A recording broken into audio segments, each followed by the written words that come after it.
Welcome back, Eduteers. So we're going to talk about a topic that's near and dear to my heart, literally. The iPhone 12 and its effects on an internal cardiac device or internal cardiac defibrillator.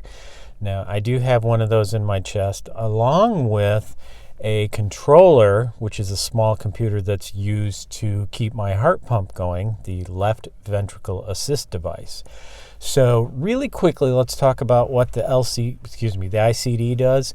It can do two things. One, it can pace you out if you have a problem. What that means basically is your heart rhythm may start having an arrhythmia, and the ICD will come in and increase the heart rate just a little bit and take control of the heart to try to pace you out of that abnormal rhythm.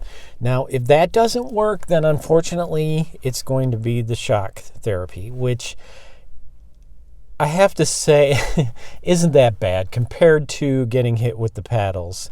So yeah, it's much better to have the device do it. So therein lies the problem. Now, with an ICD, you should know, if you don't, that it's very important to read the manual. Very important to know all the specifics about your particular device. And just for the record, I'm not a doctor, so don't consider this medical advice. You got to talk to your doctor because everybody has a different ICD, those that have them.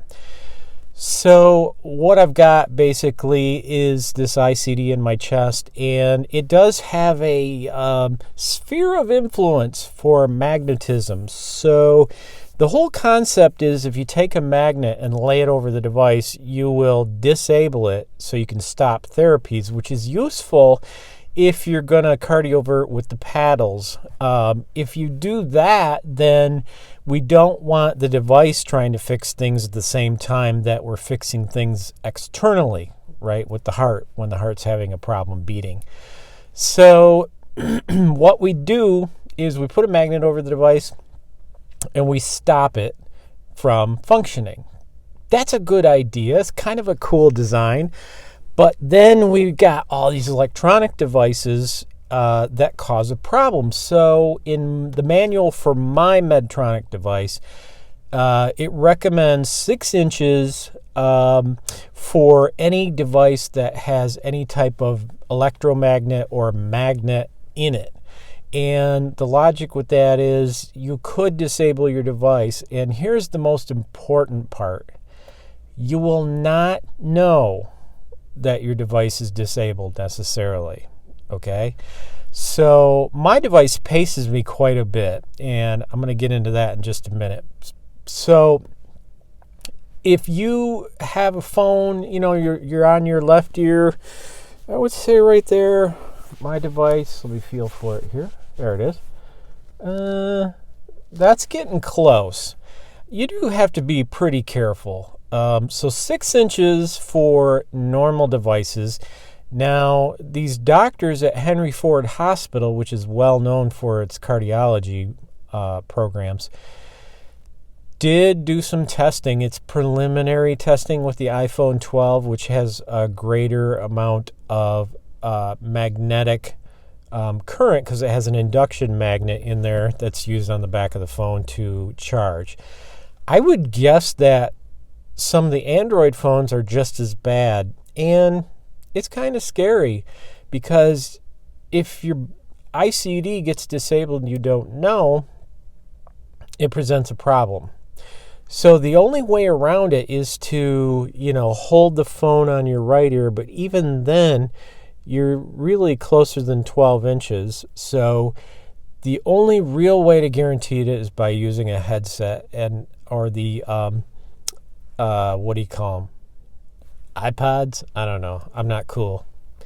The wireless iPod thingy madoohickeys, and put those in your ear. And hopefully, you would not be affected. I doubt you would. So there's all kinds of rules, though. It's not really cut and dried. 6 inches for typical phones. Several of them, I'm sure, are 12 inches or more. Large speakers. I just bought a sound bar with a woofer, and my wife and I were hooking it up, and she said, well, it's not turned on yet. I said, well, of course it can't be turned on. I have to be 6 feet away from it. And she said, why is that? I said, because there's a huge magnet in it. And big magnets, bigger magnetic influence, especially when power's going through it. So yeah, I have to stay back. I can't carry the thing around on my chest either when it's off. I will say one time, I don't know what I was thinking.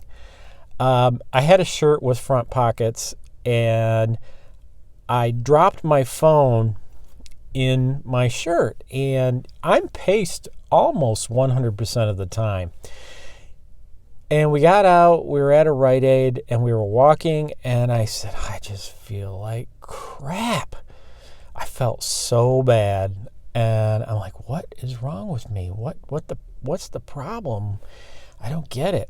And I kind of hello, wake up, and I realized that the phone was in the pocket pretty much right over the ICD. And the problem with that, of course, is it disabled it. And so I realized how stupid I was, took my phone out, and fairly quickly felt better. I was getting nauseated, dizzy, tired, weak. The ICD, when it paces me, is actually getting the maximum cardiac output of my heart that is possible. So if you take that away, you have a problem. So I've got this computer with the LVAD, I've got this computer with the ICD, and the two shall never meet. So it's more difficult than it sounds. Right now it's in a bag on my hip, on my right side hip. But when you're sleeping, it's all over the place. Sometimes I'll wake up and it'll be under my right armpit, thank God there. So I turn over to my left and I put it in front of my face, and it's within 6 inches of the ICD. So they could literally interfere with each other. So I have to pull it down. And the thing is, it can overheat if it's covered. So you got this problem of it overheating. Then you got this issue of it being too close to the ICD. So in some ways, I have to be aware for the whole night of what's going on. So if it overheats, it could stop working, and it would scream, of course. And the alarm is not pleasant, and it would make me very, very, very upset and nervous. So I've got these two devices, both of them kind of the same rules, Don't get any phones near them. Don't get any larger devices near them. If it is a larger device or magnet, they recommend 6 feet.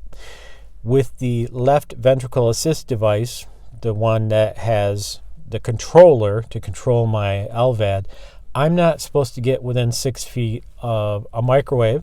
I am not supposed to vacuum because of the static electricity, and I'm not supposed to walk barefoot or with socks. So I always have rubber-soled shoes, and whenever I get up, before I get up, I touch metal and ground myself to the floor. That way when I get up, there's no arc, no shock. And same when I get out of a car. It's very important that I'm careful about that, because you know how it is when you drive in a car in the winter. Well, maybe you don't. Well, up here in the Midwest, when you're driving a car in the winter and you pull in and you're thinking, I'm going to get some gas, and you get out and then you touch the pump and you get a shock. You really need to hold your car and open the door and then step out, and the discharge will be harmless. Or if you don't have ICDs and LVADs, shock yourself on your car so that you can discharge any static electricity on you, and when you go to pump your gas, you're not going to explode. Very important. So my recommendation for anybody with an ICD, you have to take it really seriously, and you should already know what the basic rules are, the 6-inch and the 6-foot distances from certain types of devices. And if you're not aware of that, you are now. And be very careful with newer technologies. And unfortunately, new technology comes out constantly. So we can't assume that a new phone like the iPhone 12, which basically looks the same as the iPhone 10 or 11, is going to be similar in usage when you have the ICD. So be careful out there. Take care of your device. Read your manual. Consult with your doctor. They may have more information on that.